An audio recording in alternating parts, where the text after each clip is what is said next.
There's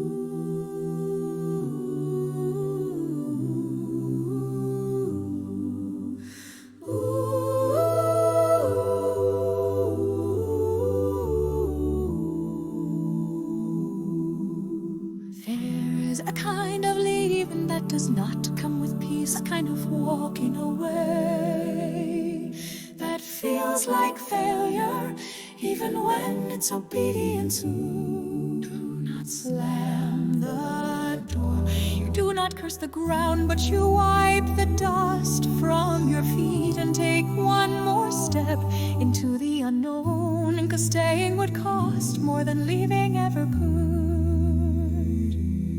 I tried to stay where I wasn't welcome, tried to make myself smaller so I wouldn't disturb the silence, tried to soften the message so it would be easier to swallow.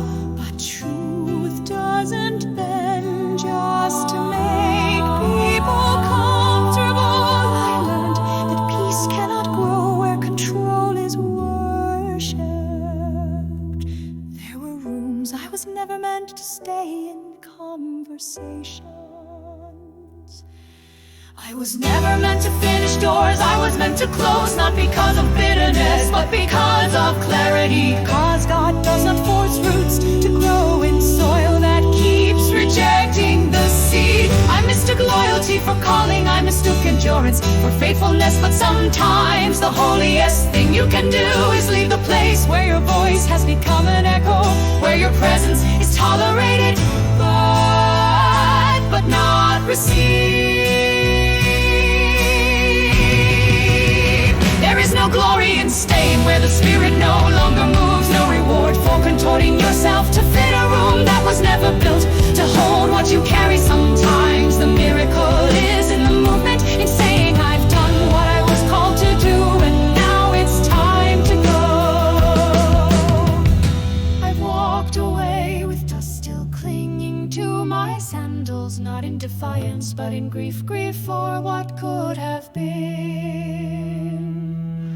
Grief for what was poured out and never caught, grief for the words that never took root.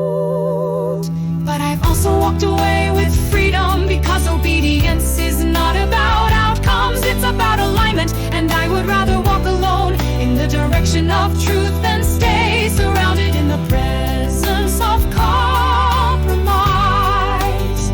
There are thresholds marked with dust and silence, places where the goodbye was not said out loud but was heard in heaven, where God whispered that was enough.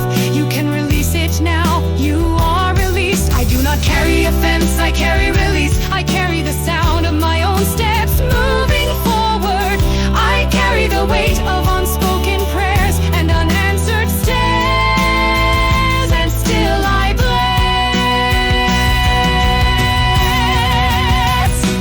bless the rooms I leave, even if they never knew what was in their midst. I bless the people who turn their backs, because I refuse to let rejection shape my assignment. It is not bitterness to walk away clean, it is obedience to stop watering ground that was never mine to tend. Now I walk forward, not empty, but light, not abandoned, but commissioned, not forgotten, but reassigned, because every departure is also a beginning. Every closing makes space for a new door to swing open. I shake the dust, not in anger, but in finality, because I am not called to be everywhere. I am called to be where He is moving, and when He moves, I follow, even if it means letting go of everything I once called familiar. I do not fear the dust, I do not mourn the silence. I recognize the threshold for what is a sacred line between